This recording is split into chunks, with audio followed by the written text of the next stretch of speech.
Good afternoon. This is All India Radio. I'm Anuja Kumar and with me is Abhishek Mukhopadhyay with the Midday News.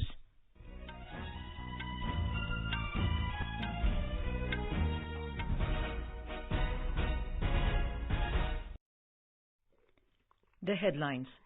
Prime Minister Narendra Modi holds talks with his Danish counterpart Mette Frederiksen in New Delhi.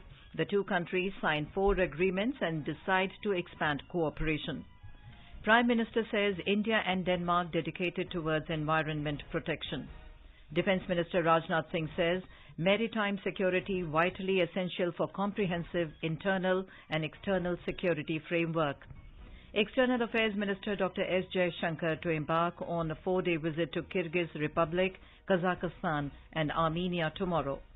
Prasar Bharati says broadcasting reforms at Doordarshan and All India Radio, a paradigm shift to emerging technologies and new content opportunities. India crosses 94 crore mark in nationwide COVID-19 vaccination drive. Recovery rate stands at 97.98%.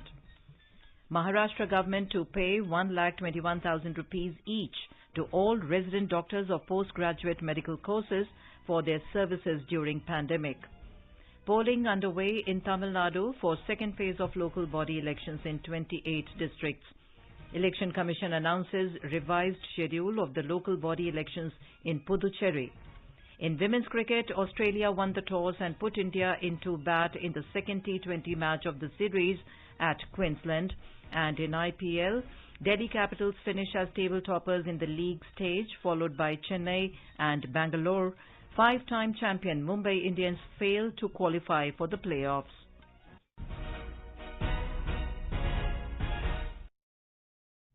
As the nationwide free COVID-19 vaccination campaign at government facilities for those above 18 years is underway, we advise our young listeners to get vaccinated and also help others get vaccinated. We also advise our listeners not to lower their guard as COVID-19 remains a threat to our health. Please stay at home unless it is essential to go out and continue to follow these 3 simple steps. Wear a face mask, maintain 2 gaz ki duri for social distancing, focus on hand and face hygiene. For any COVID-related information and guidance, contact national helpline numbers 011-2397-8046 and 1075. And now, the news in detail. India and Denmark today inked 4 agreements and decided to expand cooperation. Earlier, Prime Minister Narendra Modi and his Danish counterpart Mette Frederiksen held bilateral talks in New Delhi.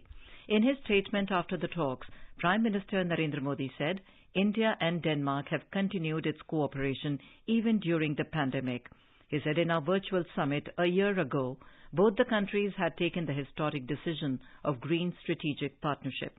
Mr. Modi said it shows that both India and Denmark are dedicated towards the environment.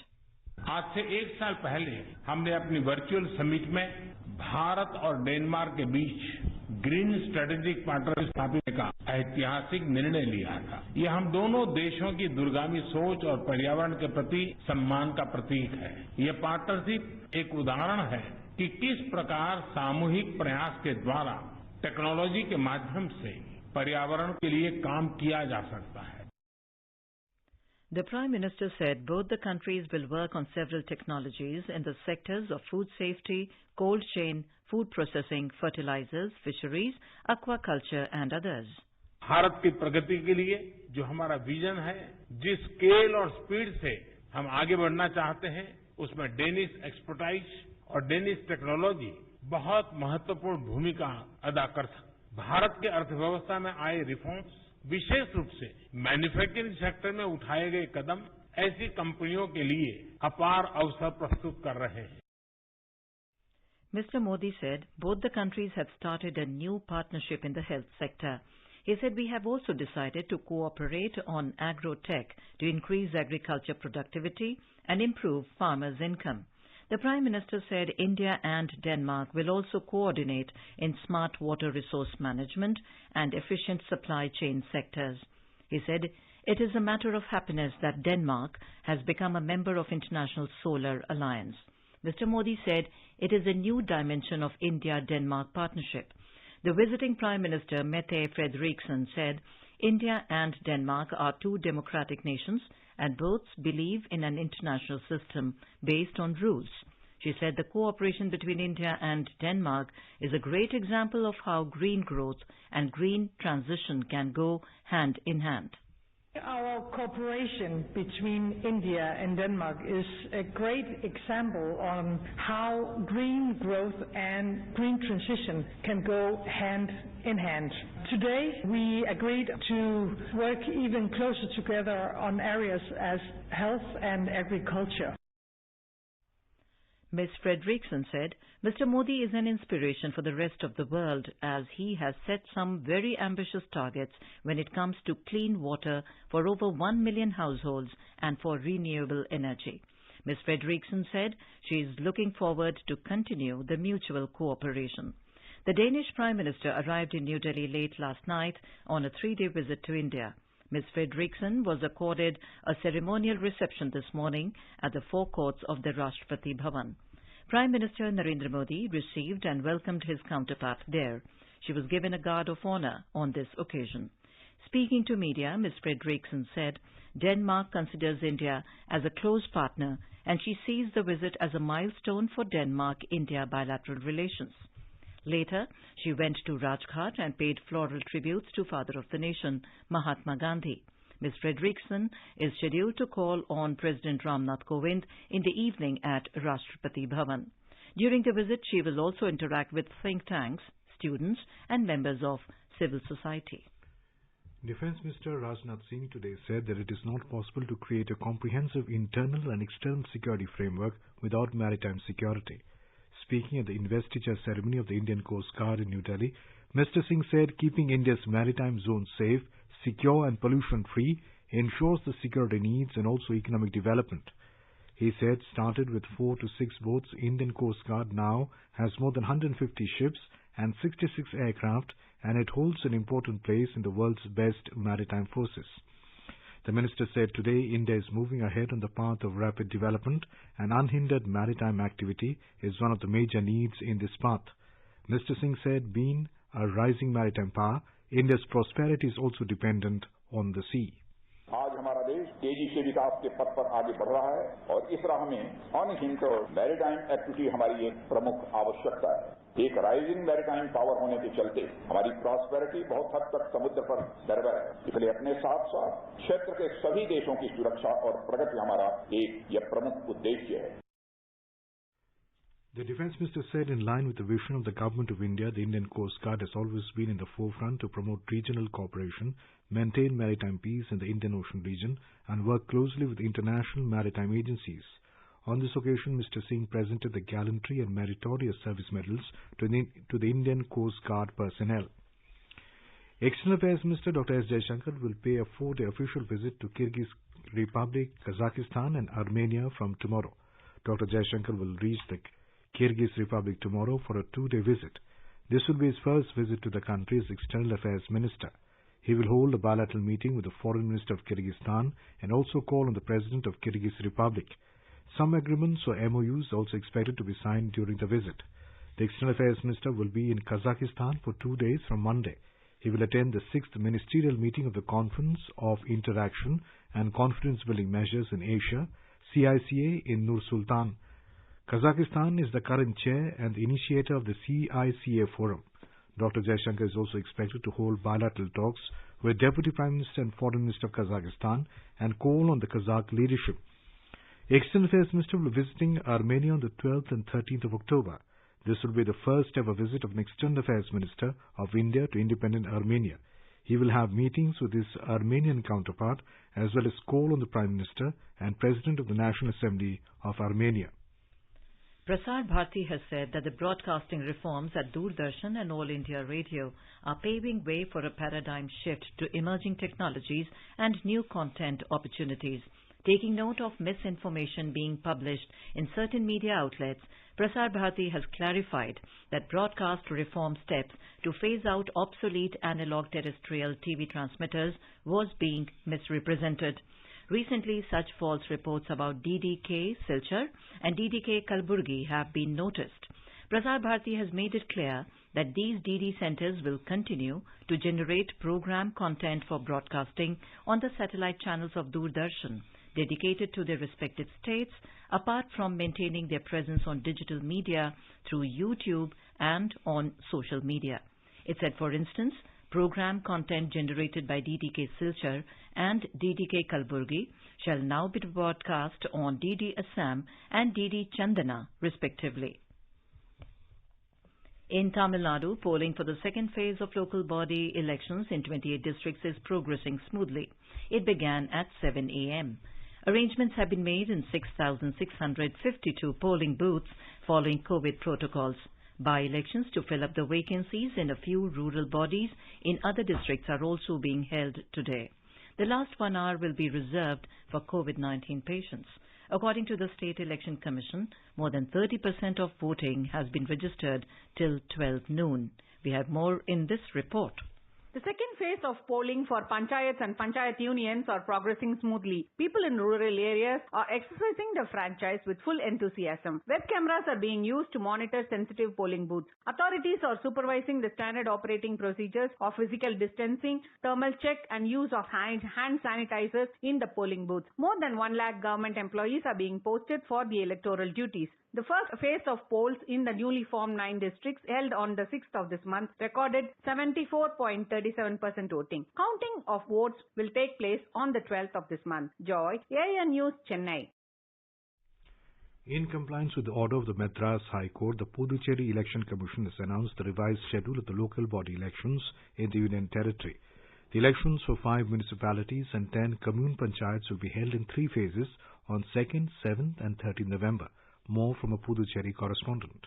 State Election Commissioner Roy P. Thomas has said that the election for the Pondicherry and Vulgaret municipalities will be held in the first phase on November 2nd. The polling for the 5 commune panchayats in Puducherry, Ariyanguppam, Bagur, Mannadipet, Nettapakam and Viliyanur will be held in the second phase on November 7th. And the polling to the 3 municipalities, Karaikal, Mahe and Yanam, and 5 commune panchayats in Karaikal, that is Kottuseri, Nedungadu, Neravi, Tirumalairayanpattinam and Tirunallar will be held in the third phase on November 13th. The filing of nominations will begin on October 11th, 15th and 22nd for the 3 phases respectively. The counting of votes will be held on November 17th. The terms of the 1,149 representatives elected to 5 municipalities and 10 commune panchayats in 2006 expired into June 2011. Chandramohan, AIR News, Puducherry. The campaign for Hangal and Sindhgi Assembly by-elections in Karnataka has intensified with many top state leaders from the BJP, Congress and JDS camping in the constituencies. BJP has fielded Shivraj Sajjan as the nominee for Hangal Assembly constituency and Ramesh Busanur for Sindhgi. The Congress party has fielded Ashok Managuli from Sindhgi and Srinivas Mane from Hangal constituency. The JDS is also contesting from both the seats by fielding Nazia Shakil Ahmed Angadi from Sindhgi and Niaz Sheikh from Hangal. The by-elections were necessitated due to the demise of legislators M.C. Managuli of JDS in Sindhgi and C.M. Udasi of the BJP from Hangal. The polling will be held on 30th of October and counting of votes will be taken up on the 2nd of November. You are listening to the Midday News on All India Radio. A reminder of the headlines before we move on. Prime Minister Narendra Modi holds talks with his Danish counterpart Mette Frederiksen in New Delhi. The 2 countries signed 4 agreements and decide to expand cooperation. Prime Minister says India and Denmark dedicated towards environment protection. Defence Minister Rajnath Singh says maritime security vitally essential for comprehensive internal and external security framework. External Affairs Minister Dr. S. Jaishankar to embark on a 4-day visit to Kyrgyz Republic, Kazakhstan and Armenia tomorrow. Prasar Bharati says broadcasting reforms at Doordarshan and All India Radio, paradigm shift to emerging technologies and new content opportunities. India crosses 94 crore mark in nationwide COVID-19 vaccination drive. Recovery rate stands at 97.98%. Maharashtra government to pay 1,21,000 rupees each to all resident doctors and postgraduate medical courses as for the services during the pandemic. Polling underway in Tamil Nadu for second phase of local body elections in 28 districts. Election Commission announces the revised schedule of the local body elections in Puducherry. In women's cricket, Australia won the toss and put India into bat in the second T20 match of the series at Queensland. And in IPL, Delhi Capitals finish as table toppers. In the league stage, followed by Chennai and Bangalore, five-time champion Mumbai Indians failed to qualify for the playoffs. For quick news updates round the clock, follow us on our Twitter handle at @AIR News Alerts.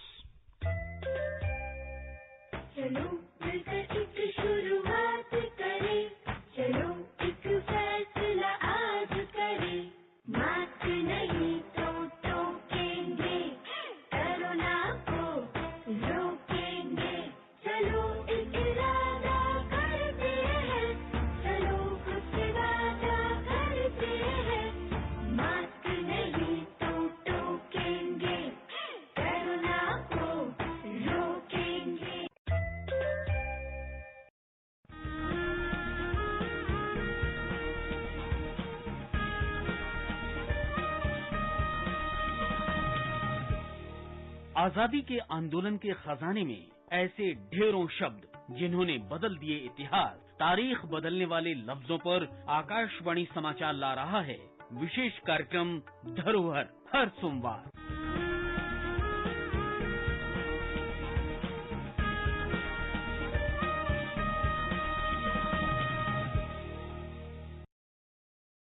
Welcome back to the Midday News on All India Radio. India has crossed yet another milestone in the COVID vaccination drive, with the total vaccination crossing the 94 crore mark today.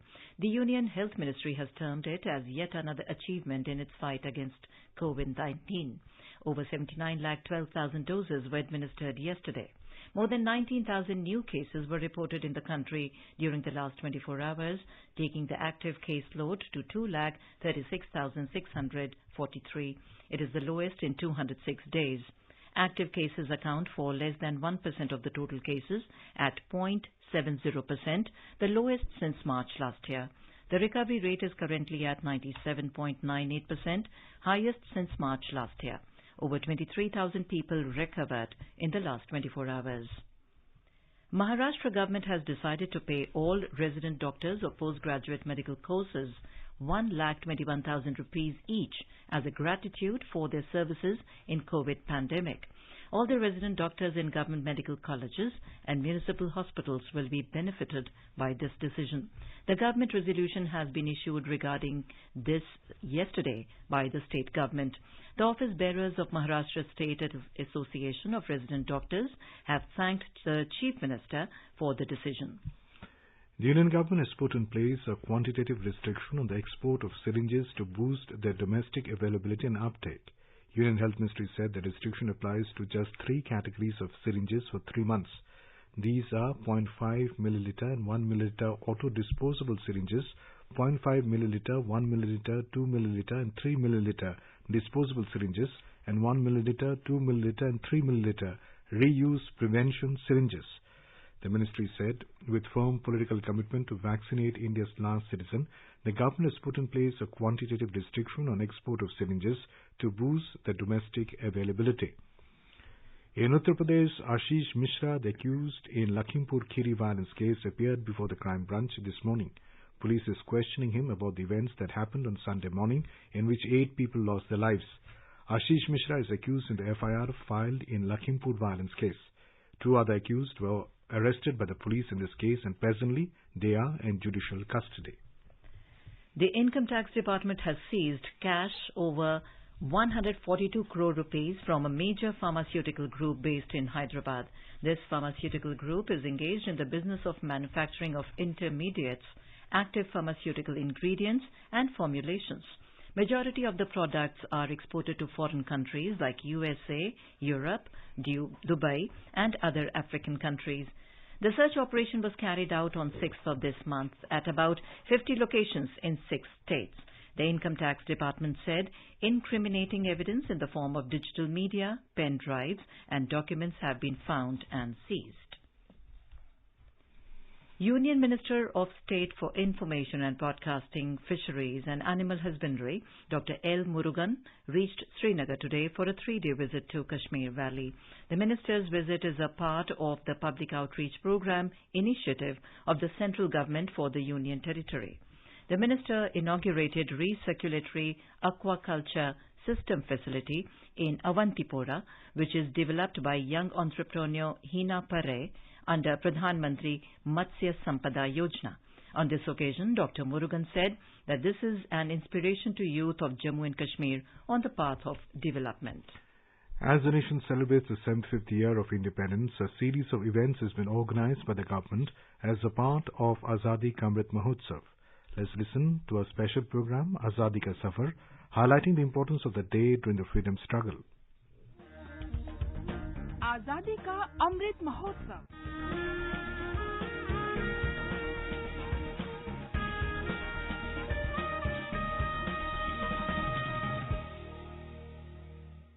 Azadi Ka Safar with AIR News. Birth of a Nation. India's glorious freedom struggle is one of the greatest struggles the modern world has ever witnessed. AIR News brings you a glimpse of the struggle every day. 9th October is the death anniversary of a legendary freedom fighter, Dr. Saifuddin Kichlu, hailed as the hero of the Jallianwala Bagh protests against the draconian Rowlatt Act of 1919. Dr. Kichlu was also a founding leader of the Naujawan Bharat Sabha, which rallied thousands of students and young Indians to the nationalist cause. He was born on 15th January in 1888 in a Kashmiri family which had moved to Amritsar. A student of sharp intellect, Kichlu completed his bachelor's from Cambridge University in London and obtained his PhD from Germany. His revolutionary aspirations dated back to his Cambridge days when he actively participated in Majlis, a society formed by Indian students to discuss India's colonial woes.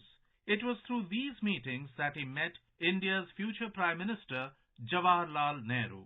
Kichlu returned to India in 1913 and started practicing law in Amritsar. Professor Amandeep Bal, head of the Department of History in Guru Nanak Dev University, Amritsar, says, after his return from abroad, one thing that stood out vividly was Dr. Kichlu's devotion and love for the nation. Doctor Saifuddin Kitchlew जब आए तो उन्होंने आके देखा कि अगर हमें हिंदुस्तान को आगे लेके जाना है तो हमें मिलके काम करना चाहिए। यही वजह थी कि अगले दिनों में उन्होंने काफी सारी ऐसी एक्टिविटीज में पार्टिसिपेट किया कि यहाँ पे ये चीजें प्रमोट हो जाए। Deeply influenced by Mahatma Gandhi and the national movement, Dr. Kichlu left his legal practice to join the cause. In March 1919, the Imperial Legislative Council passed the Rowlatt Act, which empowered the government to put people in jail without trial. Dr. Saifuddin Kichlu was one of the leaders who protested against the legislation.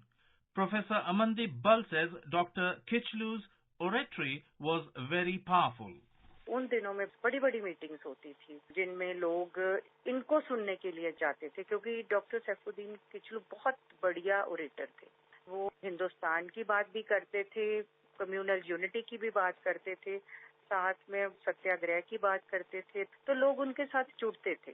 On 9th April 1919, Dr. Kichlu and another freedom fighter, Dr. Satyapal, helmed an anti-government procession that progressed through the heart of Amritsar. The two leaders were arrested and interned in Dharamshala. On 13th April 1919, a meeting was called in the Jallianwala Bagh to protest the arrest. As the meeting was underway, British Brigadier General Reginald Dyer ordered his troops to open fire on the peaceful protesters. The troops fired 1,650 rounds of bullets at the gathering, killing around 1,000 as per the Indian National Congress. The government released Dr. Kichlu in December 1919. He was a staunch advocate of communal harmony, strongly opposing the idea of partition along religious lines. Dr. Kichlu suffered a cardiac arrest and passed away on 9th October 1963. On his death, Jawaharlal Nehru remarked that he lost a very dear friend who was a brave and steadfast captain in the struggle for India's freedom. It was also on this day in 1942, freedom fighter from Punjab, Satyavati Devi, made a daring act of replacing the British flag with the Congress flag in Lahore jail. Popularly known as BG or Mataji, Satyavati had been arrested on August 26, 1942, along with her 3 young children. While in prison, she organized a protest over the deplorable conditions political prisoners were forced to live in. At 5 a.m. on October 9, 1942, she rallied fellow prisoners and replaced the British flag atop the women's jail with the Congress flag. Satyavati Devi, the granddaughter of Swami Shraddhanand and the mother of former Vice President of India Krishan Kant, hosted freedom fighters such as Mahatma Gandhi, Jawaharlal Nehru and Bhagat Singh. She often fed Bhagat Singh with her own hands. She extended hospitality to the freedom fighters even as her husband, Lala Achintram, a freedom fighter who was popularly known as the Gandhi of Punjab, spent considerable time in British jails in Lahore. On the night before he left Lahore, nationalist leader Chandrasekhar Azad hid in her house. She left for her heavenly abode on 26 October 2010. Satyavati College of the University of Delhi is named after the great freedom fighter. That brings us to the end of this episode of Azadi Ka Safar with AIR News. See you in the next episode tomorrow.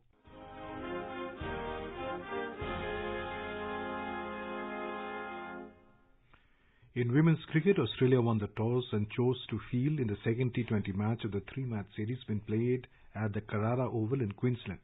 India were 52 for the loss of 5 wickets in 9.4 overs when reports last came in. The match is crucial for both the teams after the first match was abandoned due to incessant rain. Both sides got 1 point each from the abandoned game. In IPL cricket, Delhi Capitals finished the league phase on top of the points table. The Rishabh Pant-led side bagged 20 points in 14 games. They are followed by Chennai Super Kings in second with 18 points. Royal Challengers Bangalore are third with 18 points because of a lower net run rate as compared to CSK. RCB are followed by Kolkata Knight Riders in fourth position for the final playoff spot.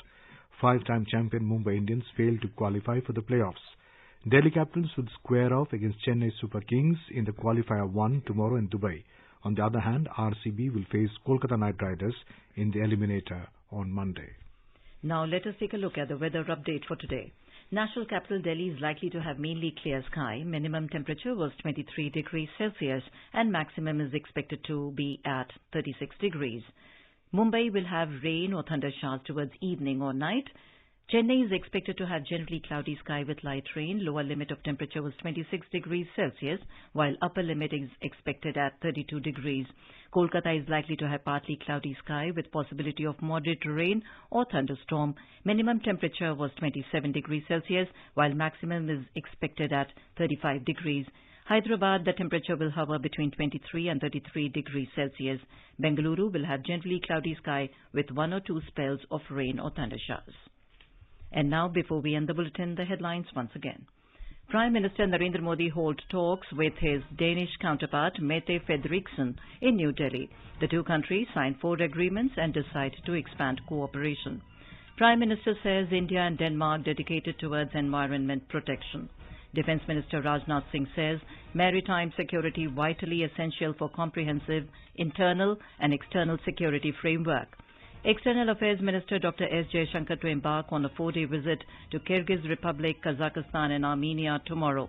Prasar Bharati says broadcasting reforms at Doordarshan and All India Radio, a paradigm shift to emerging technologies and new content opportunities. India crosses 94 crore mark in nationwide COVID-19 vaccination drive. Recovery rate stands at 97.98%. Maharashtra government to pay 1,21,000 rupees each to all resident doctors of postgraduate medical courses for their services during pandemic.